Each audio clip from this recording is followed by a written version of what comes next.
Olá, sejam muito bem-vindos e hoje eu quero falar aqui com você sobre o novo decreto de fomento à cultura que foi publicado no dia 24 de março.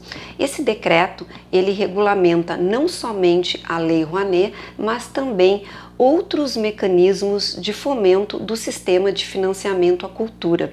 A Lei Cultura Viva, a Lei Aldir Blanc, a Política Nacional Aldir Blanc, a Lei Paulo Gustavo e as políticas públicas de cultura formuladas aí pelos órgãos e entidades do Sistema Nacional de Cultura.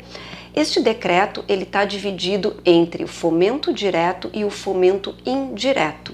No capítulo que trata do fomento direto, então ele vem trazer aqui que esses recursos provêm do Fundo Nacional da Cultura e dotação orçamentária do Ministério da Cultura e de suas vinculadas. E estes recursos serão aí distribuídos entre editais, prêmios, bolsas, transferências de fundo a fundo entre os estados e os municípios e convênios e contratos e outras formas similares aí de distribuição desses recursos. E o capítulo que trata do fomento indireto vem falar aqui do FICART, que é um mecanismo da Lei Rouanet, o incentivo fiscal, que é também um outro mecanismo da Lei Rouanet. Eu vou fazer aqui uma síntese das principais alterações do incentivo fiscal. Então, este decreto prevê que o Ministério poderá formular editais, aí via incentivo fiscal. Também traz aqui a questão da democratização do acesso, das ações formativas, da distribuição, a descentralização dos recursos, da regionalização, então que eles vão aí adotar novas medidas para que então possa aí contribuir com essa distribuição mais justa aí dos recursos. Traz aqui também a questão aí de um formato diferente na análise das prestações de contas, onde haverá então critérios diferenciados e esse também prevê para o fomento direto e o fomento indireto. Então essas prestações de contas serão analisadas entre os projetos, haverá uma diferenciação entre projetos de pequeno, médio e grande porte. Trouxe aí também, voltou as competências da CNIC em subsidiar as análises dos projetos do incentivo fiscal que havia sido retirada no decreto anterior.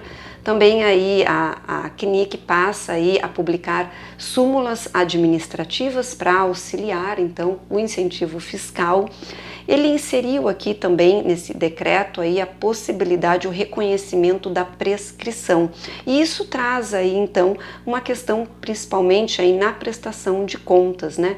Aqueles projetos que estão lá há muito tempo parados em análise, né? A prestação de contas está lá parada, então prevê aí a questão da prescrição, essas análises poderão ser aí arquivadas e já lá nas disposições finais ele vem dizer que esse decreto revoga o decreto anterior, mas que os projetos que foram aprovados na vigência do decreto anterior, mantém as regras do decreto anterior, mas ele traz aí a possibilidade dos proponentes se adequarem à realidade desse novo decreto. É claro, se os proponentes assim optarem por adequar ou não.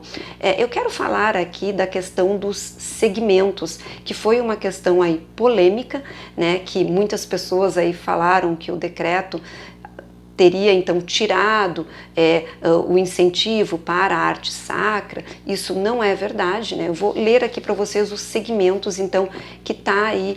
Esse decreto ele traz os segmentos que está de acordo com a Lei Rouanet. Ele apenas está de acordo com aqueles segmentos que já estavam previstos lá na lei. Então, quais são os segmentos? Artes cênicas, artes visuais, audiovisual, humanidades, música e patrimônio cultural, ou seja, ele está de acordo com a lei. E o decreto anterior, ele havia aí dado aí uma ênfase, ele trazia belas artes, que é uma nomenclatura que não se usa mais, né, uma nomenclatura aí que já está ultrapassada, mas sim, artes visuais abrange a arte sacro, belas artes, arte clássica, arte moderna, arte contemporânea, estão todas incluídas em artes visuais. Então ele não retirou o apoio a esse tipo de arte. Esse decreto, então, ele traz aí novas diretrizes, algumas aí mantém aí dos decretos anteriores. Eu escrevi um texto fazendo um resumo de todo, então, esse decreto. Eu fiz um resumo em 2 laudas, vou deixar o link aqui na descrição desse vídeo, se você tiver interesse em dar uma lida. A gente continua falando sobre esse assunto, lembrando então que em breve haverá aí a publicação da instrução normativa que vai dizer aí com maior detalhe como que vai funcionar aí, como que vai ser aplicado essas novas regras. Um beijo e até o próximo vídeo.